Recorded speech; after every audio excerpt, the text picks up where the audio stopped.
नमस्कार, जय हिंद, जय भारत। सभी स्टूडेंट्स का आरसी सिंह चैनल में स्वागत और बधाइयाँ। चलिए, आज हम तत्वों का वर्गीकरण बताने जा रहे हैं, क्योंकि वर्गीकरण करना अब आवश्यक हो गया है और वर्गीकरण के बिना हम आगे की परीक्षाओं में, जो कंपटीशन की परीक्षाएं हैं, उनको हम अच्छे से क्वालिफाई नहीं कर सकते। सॉरी, थोड़ा सा खांसी हो गई है। अब देखिए, तो तत्वों का वर्गीकरण आखिर क्यों हो गया? देखिए, 1865 तक, लगभग 1865 तक 63 तत्वों की जानकारी थी और उसमें कम तत्वों की जानकारी थी, लेकिन फिर भी उनको अलग अलग पढ़ना मुश्किल हो रहा था। लेकिन आधुनिक युग में इस समय तो लगभग 118 तत्व हैं। तो 118 तत्वों की खोज हो चुकी है। अब इनको एक साथ पढ़ना थोड़ा दिक्कत है, तो इनको इस क्रम में वैज्ञानिकों ने सोचा कि रखा जाए कि अगर एक तत्व की जानकारी हो जाए, उसके रासायनिक गुणधर्म, भौतिक गुणधर्म के बारे में जानकारी हो जाए, तो अन्य 4-6 तत्वों की जानकारी हो जाए।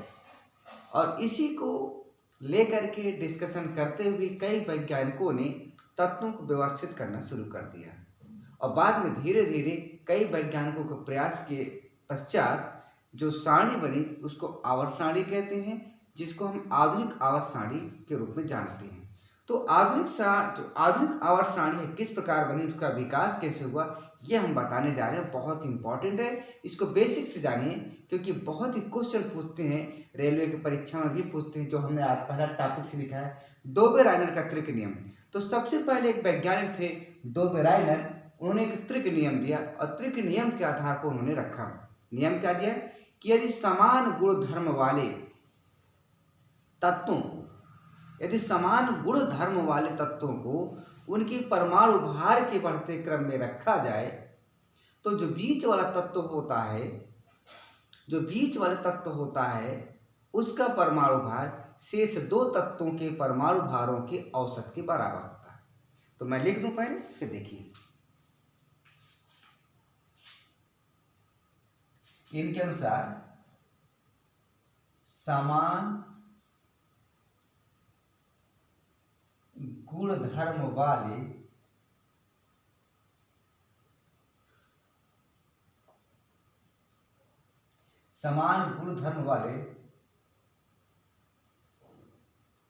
तीन तत्वों को यदि उनके परमाणु भार, क्या यहां तक दिखाई दे रहा है? एक बार मैं चेक कर लूं। हाँ, ठीक है, 1 मिनट, थोड़ा सा चलिए। डोबेराइनर के अनुसार समान गुणधर्म वाले तीन तत्वों को यदि उनके परमाणु भारों के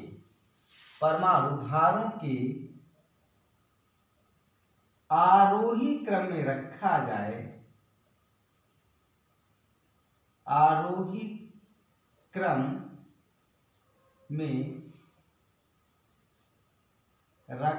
जाए, तो बीच वाले तत्व का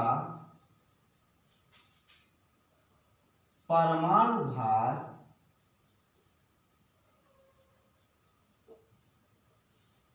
अन्य दो तत्वों के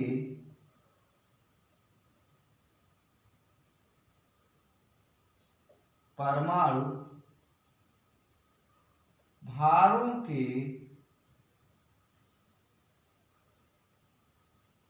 औसत के बराबर होता है।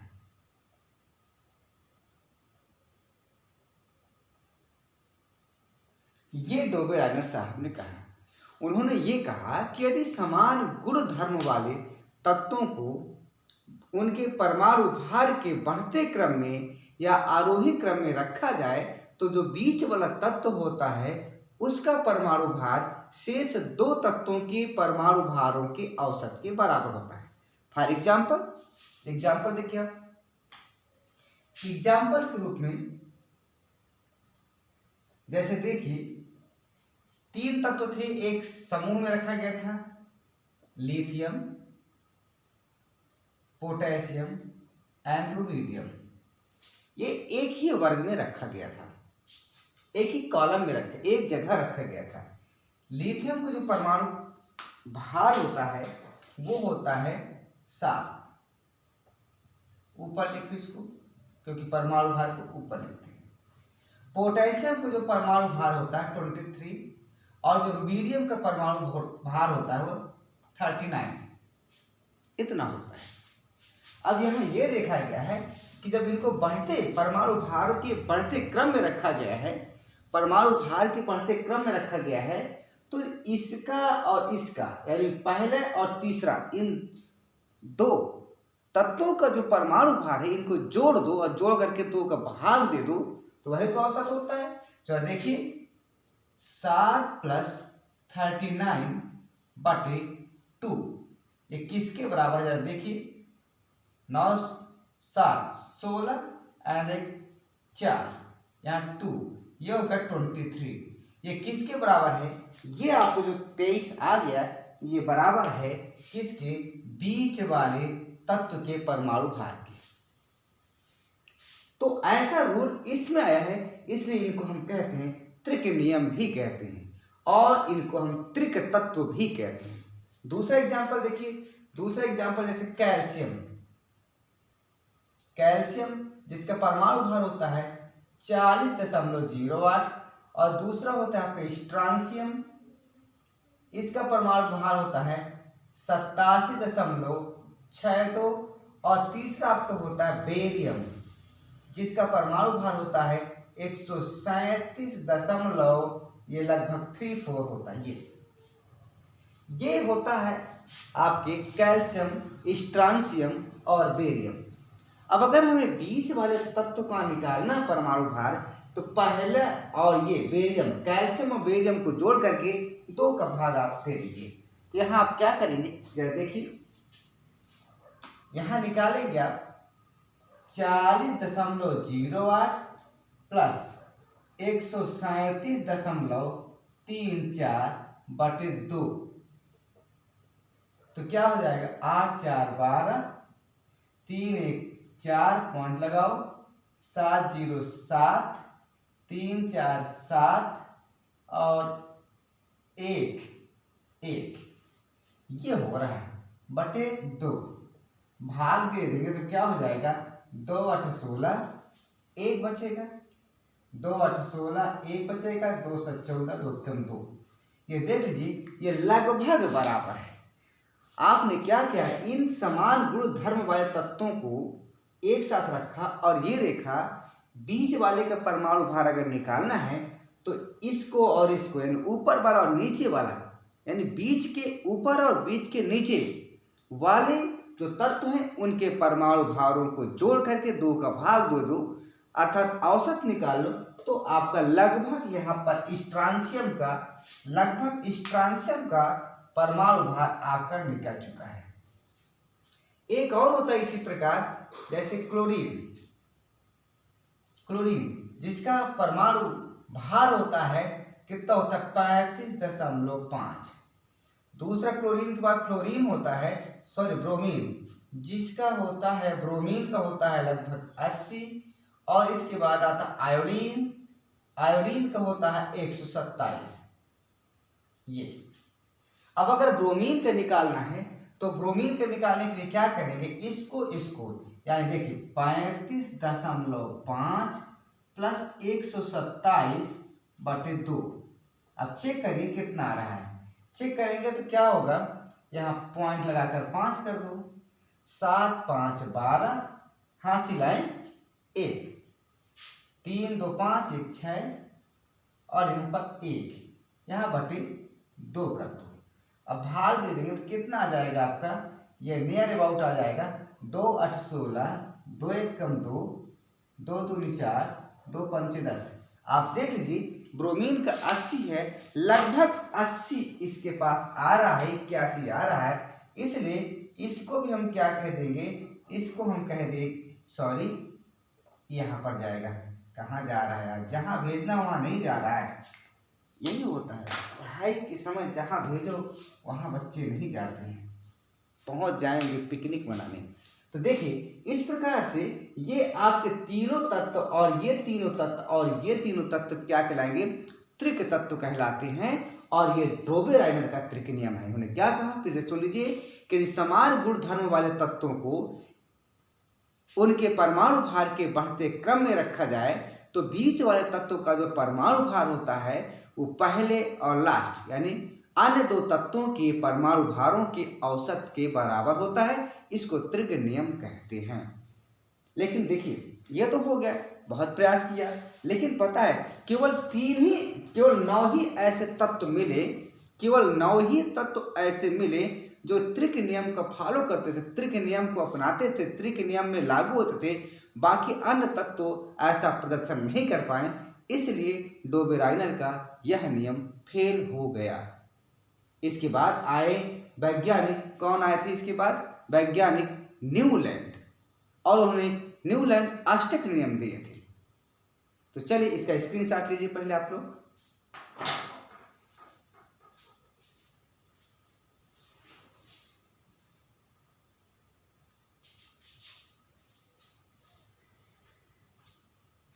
चलिए डोबे-राइनर की बात देखिए, दूसरा जो आपका आ गया, जब डोबे-राइनर की स्कीम फेल हो गई तो उसके बाद आ गए एक अन्य वैज्ञानिक जिनका नाम था न्यूलैंड, और न्यूलैंड ने दिया था अष्टक नियम। अब अष्टक नियम क्या है, उन्होंने क्या, इनका भी जो वर्गीकरण का आधार था परमाणु भार था, परमाणु भार के बढ़ते क्रम में न्यूलैंड ने भी रखा था, और डोबे-राइनर साहब ने भी परमाणु भार को आधार माना था वर्गीकरण का। तो देखिए जो न्यूलैंड है उन्होंने क्या कहा था कि जिस प्रकार संगीत की ध्वनि सा रे गा मा पा धा नी सा, यानी 7 के बाद, 7 ध्वनि के बाद 8वीं ध्वनि पुनः वही ध्वनि आती है, सा रे गा मा पा धा नी सा, यानी पहला अक्षर सा जो है सा है और 8वां अक्षर सा है, यानी पहले और 8वें ध्वनि की जो आवृत्ति है दोहराती है। तो इसी प्रकार पहले ध्वनि और 8वें ध्वनि की आवृत्ति मिलती जुलती है, इसलिए इनको एक वर्ग में रखा गया है। ठीक है, उसी प्रकार जो न्यूलैंड थे उन्होंने भी क्या किया, तत्वों को परमाणु भार के बढ़ते क्रम में रखा, और उन्होंने ये कहा कि यदि तत्वों को परमाणु भार के बढ़ते क्रम में रखा जाए तो प्रत्येक आने वाला जो 8वां तत्व है वो पहले तत्व के गुणों से समानता रखता है। अर्थात lithium, beryllium, boron, carbon, nitrogen, oxygen, fluorine, sodium, magnesium, aluminium, silicon, phosphorus, sulphur, chlorine, potassium, calcium, chromium, titanium, manganese, ferric, cobalt. अब यहाँ क्लोरीन के बाद आप कह सकते हैं कि आर्गन को नहीं रखा गया है। अरे भाई आर्गन इसको नहीं रखा गया है क्योंकि ये अक्रिय गैस है और अक्रिय गैस की खोज उस समय नहीं हो पाई थी, तो इस प्रकार से आर्गन को यहाँ पर छोड़ दिया गया और क्या यहाँ पर लिख दिया गया पोटेशियम। तो देखिए पहला हो गया, दूसरा हो गया, तीसरा हो गया, चौथा हो गया, 5वां हो गया, 6वां, 7वां, ये 8वां आ गया आपका।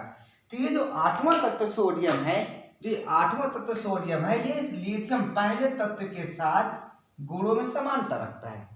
इसी प्रकार अगर यहाँ से देखा जाए बेरिलियम से, तो यहाँ से 1 2 3 4 5 6 7 8 मैग्नीशियम आ जाएगा।